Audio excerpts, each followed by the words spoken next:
Shalom Bapak, Ibu, dan kaum muda gereja. Sebelum kita beristirahat malam hari ini, kita akan mendengarkan renungan sebelum kita tidur.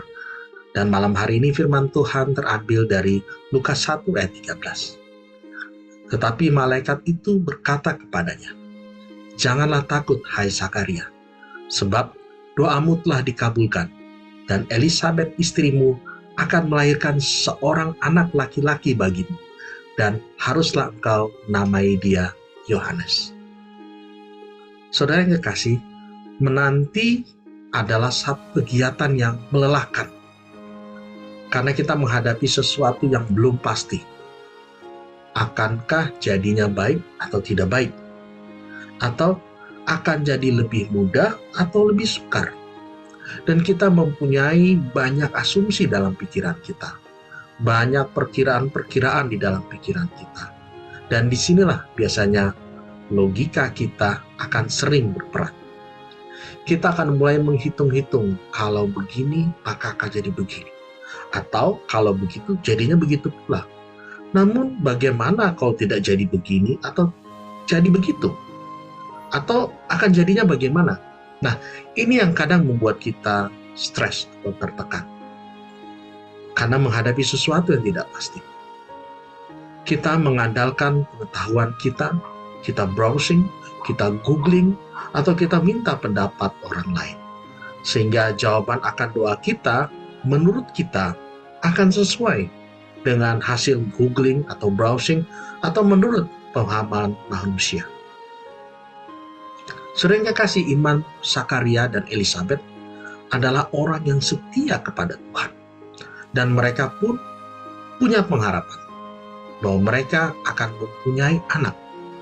Namun ternyata Elisabet mandul. Tentu ini akan jadi doa mereka bertahun-tahun, sampai akhirnya mereka sudah lanjut usia. Tentu sudah lansia ya.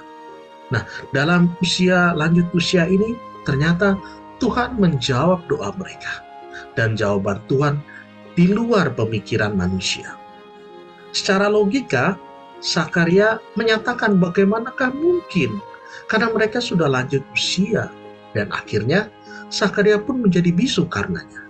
Namun Tuhan tetap menjawab doa mereka. Kita belajar dari Sakaria bahwa ketika kita menaikkan doa dan permohonan kepada Tuhan, maka kita menyerahkan kepada Tuhan. Tuhan akan menjawab doa kita dengan caranya Tuhan sendiri. Kita tidak pernah tahu. Kita juga tidak bisa mengukur-ukur atau memperkirakan. Kita percaya saja kalau Tuhan akan menjawab sesuai dengan apa yang kita perlukan. Karena Tuhan mengenal kita dan tahu apa yang terbaik buat kita. Malam ini, kita semua yang sedang menantikan jawaban atas doa dan pergumulan kita. Ada harapan bahwa Tuhan akan menjawab doa kita dengan caranya Tuhan. Kita hanya perlu beriman dan bersabar menanti walau kadang melewati batas dari pemikiran atau logika kita. Tetapi Tuhan yang berkuasa atas segala sesuatu.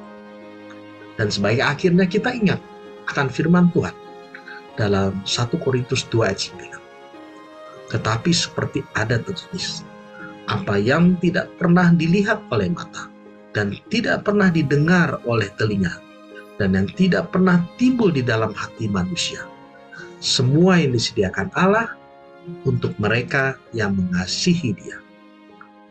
Tuhan Yesus memberkati kita semua. Amin.